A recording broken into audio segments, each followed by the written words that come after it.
In this video from IT Free Training, I will look at the different IP6 address types that are available. IP6 addresses look different at first, but by the end of this video, you will know how to break them down into smaller parts and recognize the different types of IP6 addresses. There are three IP6 address categories. The types of addresses are differentiated based on the way the packet is delivered to the destination interface or interfaces. For example, a packet could be sent to multiple destinations, a single destination, or the closest destination. The first address type that I will look at is Unicast, which is when a packet is sent to a single destination. Unicast is fairly simple in that it involves one packet sent to one destination and is the most common type used on the Internet.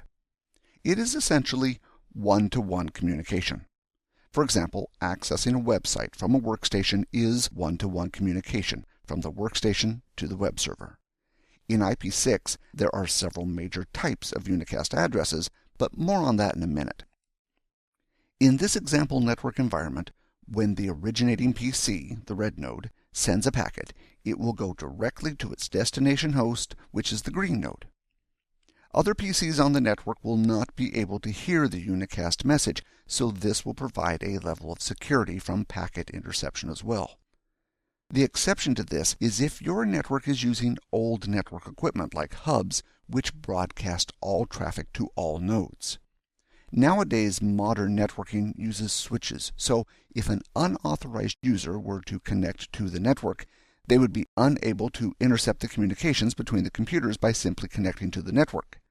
In order to eavesdrop on communications, they would need to position themselves between the two computers. Multicast addresses link multiple nodes to a single address, so that sending one packet to this address delivers it to all multiple destination addresses. Imagine sending an email and attaching multiple recipients through CC, allowing that email to reach multiple endpoints with one transmission. With the ability to deliver the packet to multiple destinations in one action, this makes it much more efficient than Unicast in reaching multiple nodes. For example, to reach 10 nodes with Unicast, you would need 10 transmissions. However, with Multicast, you could complete that same effect in one transmission. You can see this illustrated in our example, where the red node sends the packet to the three green destination nodes. This has inherent security protection in that the multicast transmission is only received by its intended recipient destinations. If the computer is not included in the multicast addresses, it will not receive the transmission. A clever intruder could breach this security. However, IP6 does offer additional security which makes it harder to breach, if the administrator chooses to configure it. Keep in mind that some network equipment does not understand multicast traffic and will broadcast it to all nodes. Anycast operates by sending a packet to the closest node. The other nodes on the network will not receive this transmission. In the illustration, you can see that the red node distributes the packet based on location on the network. Notice there are two other nodes, the green nodes, which have the same Anycast address. However, the data will not be sent to these nodes. The data will only go to the closest node. This would be suited for services such as DNS failover, where if the closest DNS server goes down, the next closest could be reached. Furthermore, Anycast suits DNS very well because there would only be the need to configure one Anycast address that will work for multiple DNS servers. This allows for the ability to add and remove DNS servers from the network without the need of reconfiguration of the clients. They will simply go to the closest node. The last address type we'll talk about is actually not available in IP6, but was previously available in IP4. This is called broadcast. In IP6, multicast replaces the need for broadcast. We'll discuss broadcast so you have an idea of what it was used for in case you encounter it out in the field. Appropriately named, a broadcast transmission is sent out into the network so every node is able to hear it. This actually creates a security flaw in that if unauthorized computers are attached to the network, they would be able to receive broadcast communications.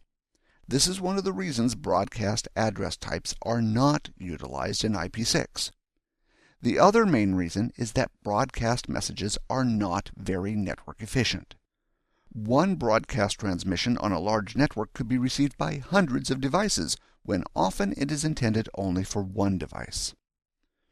Multicast replaces broadcast because it is able to reach multiple destinations, but in a controlled way by explicitly specifying the destination. It is a matter of a node on the network deciding if it wants to receive this information by joining specific multicast groups. For example, a router would register on the network that it wants to receive traffic from the router multicast address. However, a regular workstation would not, as it does not require router traffic. Furthermore, multicast has the ability to send to all known nodes, which helps eliminate unauthorized interceptions of the transmissions. It is possible for an unauthorized person to register for particular multicast traffic. However, if your network equipment supports it, additional security can be placed on the network to prevent unknown devices from receiving multicast traffic, even if they attempt to register for it. Broadcast transmissions are quite network inefficient in that the transmissions are received by every node on the network. As illustrated in our example, when the originating red node sends a packet, it is delivered to all of the green nodes on the network. It was common in an IP4 environment to send out a broadcast to locate a server that contains a service, so you can imagine how inefficient it is if only one server has the service, but all computers on the network hear the broadcast message. So, to recap, there are three address types in IP6, and they are Unicast, Multicast, and Anycast, with the IP4 broadcast address type being replaced by the multicast address type. Now we'll take a closer look at each address type in detail. The first address type that we are going to look at in depth is Unicast. There are 5 different types of Unicast addresses, which we will address further. Global Unicast addresses are equivalent to a public IP4 address. As with a public IP4 address, it is globally routable on the Internet. When you register an IP address on the Internet for use as a public website or email server, in IP6, that is a global Unicast address. Unique local addresses are the private address realm of IP6, as it is equivalent to the IP4 private addresses, such as 192.168.0.0 and 10.0.0.0. These are assigned by the local network administrator and are not globally routable. The administrator is free to assign these IP addresses as they see fit within their network environment. The next type we will discuss is the link local addresses. They are equivalent to the automatic private IP addresses, APIPA IP4 addresses, which are the 169.254.0.0 addresses. It is slightly different in IP6 compared to IP4 in that all network interfaces are assigned a link local address, whether or not they have an IP6 address assigned to them. These addresses are used in IP6 for services such as neighbor discovery and other core services, as well as being used on local networks. That is, they are not routable. Next, we'll look at special addresses. Included here are no address and loopback addresses. The no address, as the name suggests, means that the interface has no address. In IP4, this is indicated as 0.0.0.0. A loopback address allows a node to send packets back to itself through the network interface, though they never reach the network itself. Mainly used for troubleshooting, they allow the computer to test and communicate to itself, independent of the network, showing that the network software is working. Compatibility addresses are used in the process of migrating from IP4 to IP6 and facilitate the coexistence of both types of hosts. They are similar to the global Unicast address, as they are registered as public IP addresses. However, they are recognized as a migration address. To start with, we will discuss global Unicast addresses in greater detail. Let's start with Google.com. If we were to attempt to resolve the IP6 address of google.com, we would get this 128-bit address in response, which at first glance can be rather intimidating. We can make this more palatable by explaining how to break down an IP6 address. We can start with the first 64 bits, which is the network interface portion of the address. The primary use of these first 64 bits as the network interface is for routing, while the remaining last 64 bits are the interface ID. The interface ID indicates the individual node on the specific subnet that we want to reach. In IP4, there was a subnet mask that was applied to break the address into the network portion and the interface portion. Where in IP6, this is not the case, as the subnetting works much differently. You can already see that breaking the address into two, 64-bit for network interface and 64-bit interface ID, that the address has become simpler. Now we'll further explain the network interface by introducing the address prefix. This is the first 3 bits of the IP6 address, and in our case is a 2. An address that starts with 2 or 3 is an automatic sign that the address is a global unicast address. The next 45 bits is the global routing prefix. This is globally governed by the Internet Assigned Numbers Authority, IANA, which in turn delegates regional control to specific regional registries in each area to individually assign addresses. IANA assigns them based on geographic location, which will allow routers on the Internet to correctly route traffic. The global routing prefix indicates where the destination is located in the world. Breaking it down even further, the next 16 bits are the subnet ID. This is rather different from IP4 because IP4 did not have specific bits or parts of the address specifically for subnetting. With subnetting included in the address itself, you can begin to see now that the complex 128-bit address has gotten simpler to understand. Because this address starts with a 2, it is a global unicast address. All addresses that start with 2 or 3 are global unicast addresses. The next 45 bits are the global routing prefix. Then the next 16 bits are the subnet ID. The subnet ID is controlled by the organization. In this case, that is Google. In this example, you can see that any address that begins with 2404:6800:4006 will always belong to Google. Finally, there is the interface ID, which in this case cannot be broken down into something smaller, but is actually arbitrary in Google's case and could actually be totally random. You can assign whatever interface ID you would like, and for the sake of simplicity, Google has utilized only the last 4 values and made it 200E. On the local network with Windows, this interface ID will be randomized unless configured by an administrator. We will now have a closer look at the 4 different parts of the address.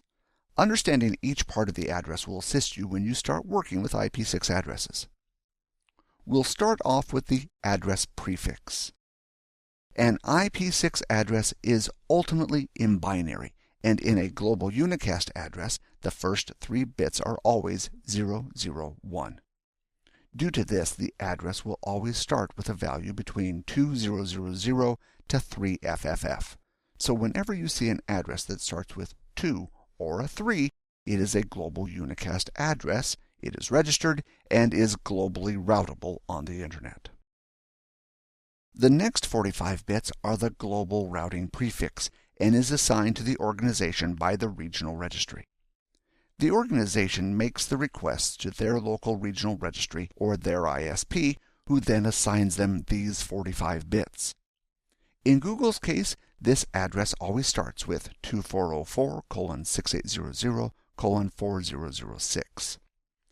This, in combination with the address prefix, makes a total of 48 bits and is referred to as the site prefix. This is unique to Google across the Internet. The next 16 bits are used by the organization for subnetting. In some cases, the ISP may use part of the subnet ID and provide the end user with a smaller portion of the ID to customize. The last 64 bits can either be custom, random, or created using the MAC address. Google has manually assigned theirs to be 200E. Originally, when the IP6 standard came out, Windows utilized the MAC address. However, now it is random. In Linux, the bits are still the MAC address. The reason Windows is random is that, it has been theorized, it may be possible to obtain the MAC address from the IP address and then identify the device. For example, if a user were to use a wireless hotspot and have an IP6 address based on their MAC address, this could then be utilized to target and track them when they connect to other networks due to the uniqueness of the MAC address. So, for security reasons, it is better to randomize it or manually assign it. The next address that we will look at is the unique local address. The unique local address is not routable on the Internet and is equivalent to the IP4 private address. These addresses are not allocated by any address registries and may be freely implemented in an environment without the need of any outside involvement. These addresses are similar to IP4 addresses such as 10.0.0.0. Since there is no shortage of IP6 addresses, such as there is with IP4 addresses, IP6 unique local addresses don't have to be used like private addresses in IP4. In this regard, however, there is debate as to utilizing privately assigned addresses versus publicly routable addresses in IP6 in an environment. Due to the huge address space of IP6, it is possible to assign every device on Earth a publicly routable address, but those against that notion argue security is a concern. As unique local addresses are not Internet routable, it is far more difficult for the systems to be reached from the Internet and be attacked and become compromised than if they had a public IP address. It is easy to recognize a unique local address by the way it starts with FD. We'll go ahead and look at an address in more detail. The prefix ID is 8 bits and is always FD in the case of a unique local address. Following this, we have the global ID, which is 40 bits. The administrator has complete control over this part of the address and can configure it how they wish. The next 16 bits contain the subnet ID.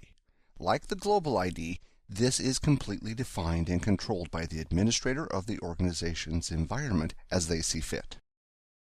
The remaining 64 bits are the interface ID, which is subject to the same conditions as the global Unicast address. That is, the interface ID will generally be randomized when based in Windows, and in Linux will be the MAC address. This can also be configured by the administrator as they wish. As we can see after looking at the global Unicast and unique local addresses, IP6 is beginning to look a lot less complicated. If the address starts with a 2 or a 3, we know it is a global Unicast address, whereas if it starts with FD, it is a unique local address. Now we're going to take a look at the link local addresses. These addresses are used by the nodes to communicate with neighboring nodes. Due to the way they operate, they are not routable and only operate on the local network. Link local addresses are equivalent to the automatic private IP addresses, APIPA, in IP4. An IPIPA address in IP4 is allocated when a node is unable to locate a DHCP server to receive network configuration information. In contrast, however, every node using IP6 will be assigned a link local address, unlike its IP4 APIPA counterpart, which is only assigned when there is no DHCP server or the node has been statically configured. Even if the interface is assigned an IP6 address through either DHCP or manual assignment, it will still have a link local address assigned to it. The link local addresses are utilized for many operations in IP6. For example, neighbor discovery, discovering other nodes on the network, finding routers on the network, as well as other features. Link local addresses always start with FE80. So when we begin to break down the link local address structure, you see that the prefix is 10 bits. The next 54 bits are all zeros. Changing any of the 54 bits is not supported, so technically the first 64 bits will always be the same. After those first 64 bits comes the last 64 bits of the 128-bit address, which, like before, is the interface ID. As we stated previously, by default in Windows, this is set to be randomized, whereas in Linux it will be set to the MAC address. However, this can be defined however the administrator wishes if they choose to customize it.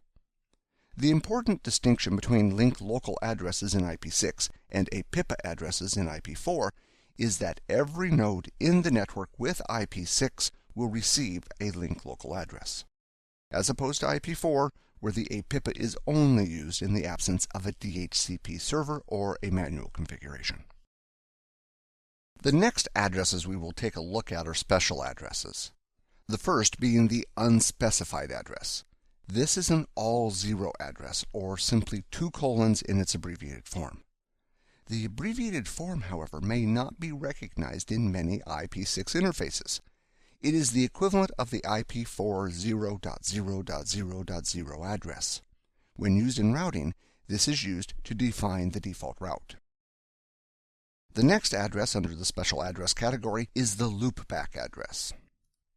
You may be familiar with the loopback address if you've worked with IP4.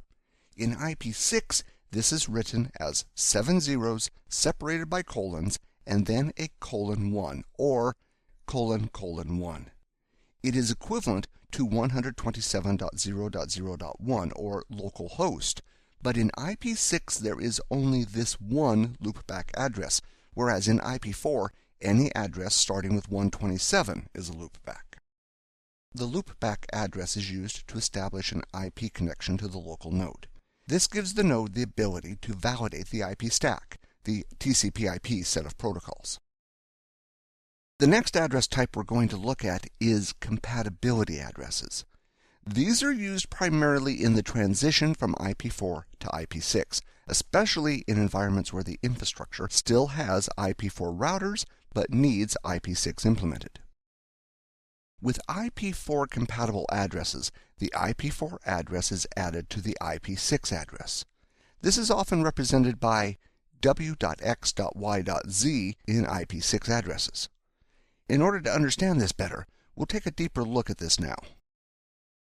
So, to start, we would have w, x, y, and z, which maps to the IP address 192.0.10.100. It is just a matter of mapping the values in the IP address. For example, 2 becomes 192, x becomes 0, and so on. The next step is to translate the values into hexadecimal. So the 192 is translated to C0. 0 will be zeros, as you can see. 10 will be 0A, and finally 100 will be 64. After all this, the hexadecimal values will be put into a 32-bit block, which ends up translating to C000:0A64 in our IP6 address. With this, the IP4 address is effectively embedded in this IP6 address using hexadecimal. We'll continue our explanation of the transition technologies for IP4 and IP6 and how they embed IP4 into IP6 now. The first transition technology we'll take a look at is called 6-to-4. With 6-to-4, all nodes on the network must have an IP6 address and an IP4 address. With this, the IP4 address is encapsulated in the IP6 address. The advantage to this is that the IP6 packets can be routed over IP4 networks. It does this by encasing an IP6 packet within an IP4 packet. You'll know that 6-to-4 is being used because all the addresses start with 2002, which essentially is the first 16 bits of the address of the prefix. The next 32 bits are the global address, which is the IP4 address converted into hexadecimal and then embedded in the IP6 address. The next 16 bits are reserved for subnetting. The final 64 bits are the interface ID. As the 6-to-4 addresses still require IP4 addresses, they do not eliminate the need for additional IP4 addresses. They are designed to link IP6 networks together where there is an IP4 network in between. The next transition technology we'll take a look at is Intra-Site Automatic Tunnel Addressing Protocol, or affectionately referred to as ISATAP. ISATAP, as a transition mechanism, achieves transmission of IP6 packets over IP4 networks. Like 6 to 4, it requires the node to have an IP4 address, which it will use to create an IP6 address. The IP4 address in this case is encapsulated in the interface ID. To help identify an ISATAP address, the interface ID always starts with 0:5EFE, followed by the IP4 encapsulated in the address.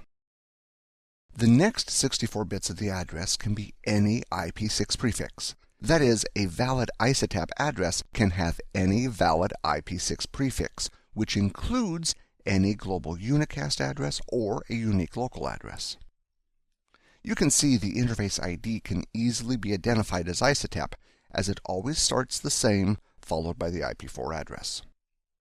How this address is used is that there are ISATAP routers on the Internet that, when they receive information, will encapsulate and transmit the data over the IP4 network to the other IP4 computer.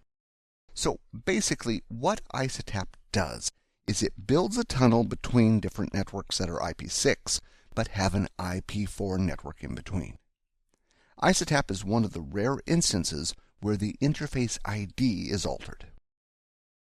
The next transition technology that we will look at is Teredo, named after a worm that tunnels through wood often found on wooden ships.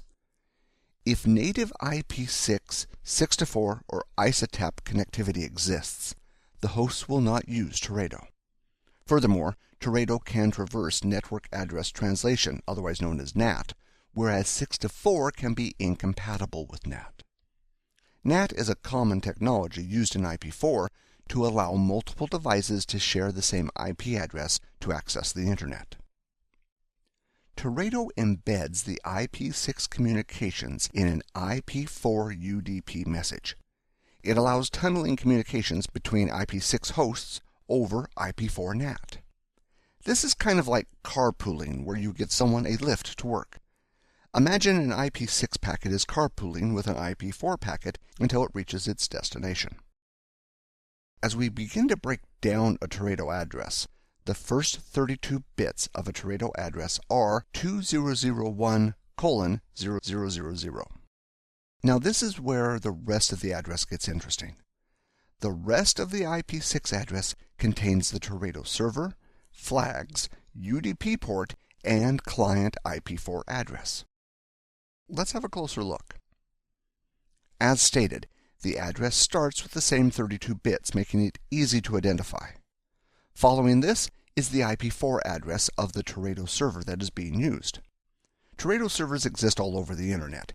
The Teredo server is responsible for providing the client with details of Teredo relays on the Internet that can tunnel IP6 traffic for the client.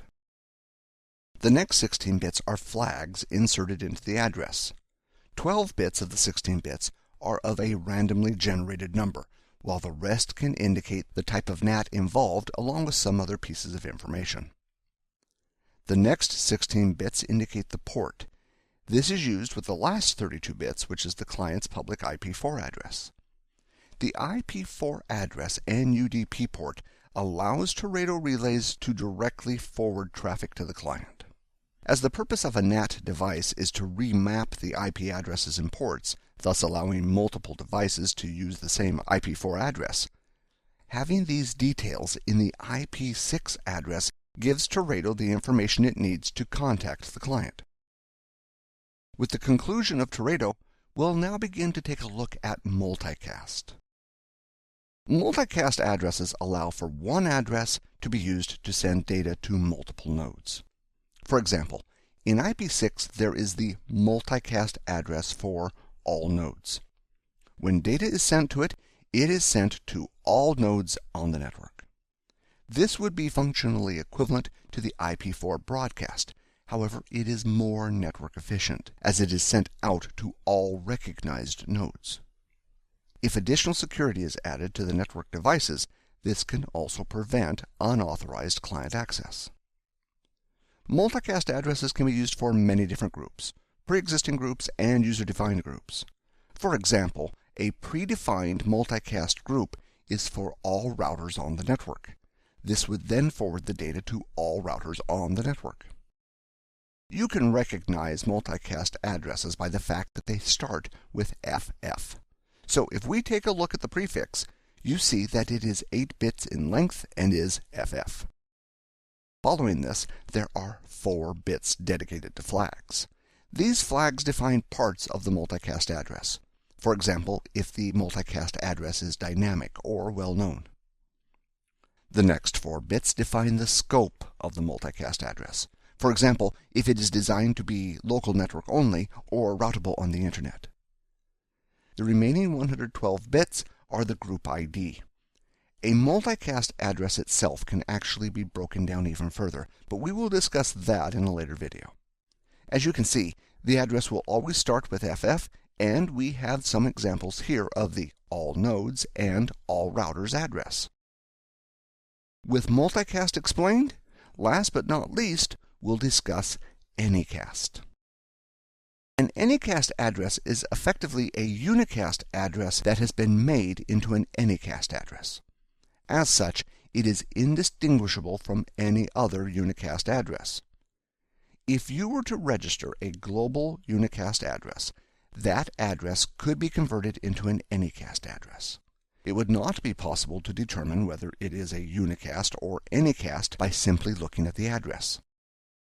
When data is sent to an Anycast address, it is directed to the node closest to the client.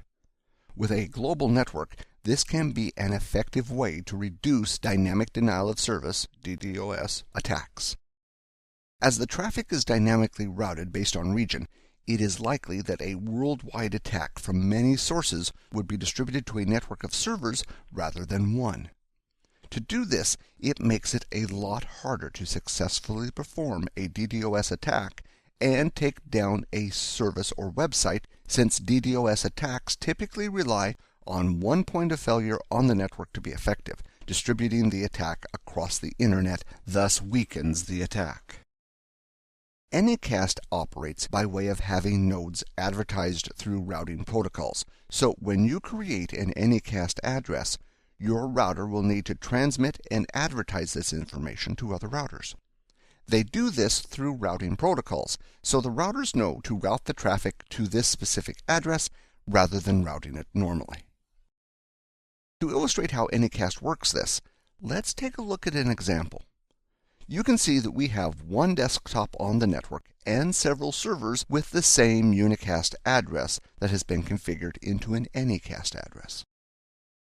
With the servers all having the same address, this is where configured routing protocols control the traffic and direct it to the closest server, as you can see in our example. However, it is not as simple as enabling the Anycast address on the server. It requires the use of configurable routing protocols, which then requires you to have access to the routers in an environment to enact these Anycast addresses. As a corporate environment is easily configured, it would not be difficult to enact in a company environment, but this would be harder to configure on the Internet, as ISPs do not accept routing protocols by default. An Internet Anycast address would require the support of an ISP to get the address properly configured. We have covered quite a few addresses in this video, so now we'll go over a quick summary of what the addresses were, their operation, and how to recognize them. As IP6 can seem very daunting, our explanations should make it a lot less scary and allow you to be able to distinguish most IP6 address types by simply looking at them. We started by explaining a global Unicast address, and you can recognize these because they will start with either a 2 or a 3. When you see one of these addresses, you'll know it is globally routable. You can use reverse lookup tools on the Internet to find out who these IP6 addresses are registered to. However, there are common ones. If you're looking at a 6-4 address, they will start with a 2002 prefix. If we're looking at a Teredo address, they will start with 2001:0000. Teaching and documentation examples will start with 2001:DB8. This address is like a fake phone number used in the movies that start with 555. It is not routable on the internet, so this is good for writing into documentation as it looks like a routable address. The next type we'll look at is the link local address. You may recall that these always start with FE80, and every node on the network is assigned one regardless of whether or not they have an IPv6 address assigned specifically. They operate on the local network only and are not routable over the internet. Here's an example of a link local address. These addresses are used for services such as neighbor discovery and other IPv6 core functionalities. Moving on, you may remember unique local addresses. As we discussed, these addresses always have a prefix of FD and are exclusively used on private networks. A company is free to allocate these as they see fit. These addresses are not routable on the internet. If you attempted to send data to a unique local address over the internet, the routers would simply drop the packet and make no attempt to deliver it. Next up is the multicast address. These addresses always begin with FF. Multicast addresses enable data to be sent to multiple nodes with a single communication, as opposed to one for each individual recipient node. Multicast addresses are utilized in neighbor discovery as well as other functions that were previously accomplished by using an IP4 broadcast. Multicast was available in IP4, but it has since been improved upon and replaces the broadcast in IP6. One of the main considerations for removing broadcast is that it makes the network too chatty, as it is literally sending data to all nodes, which makes it rather bandwidth heavy as well as being a security liability. Finally, there is the Anycast address, and its function is that it directs to the closest node. Any Unicast address can be made into an Anycast address, and as such they are indistinguishable from other Unicast addresses. Anycast addresses require advertisement through routing protocols to be configured, which may be easily configured in a corporate environment but will require assistance from your ISP for internet routing. This concludes our video on IP6 address types. We hope you found this video informative, and we invite you to check out the rest of our videos. Thanks for watching.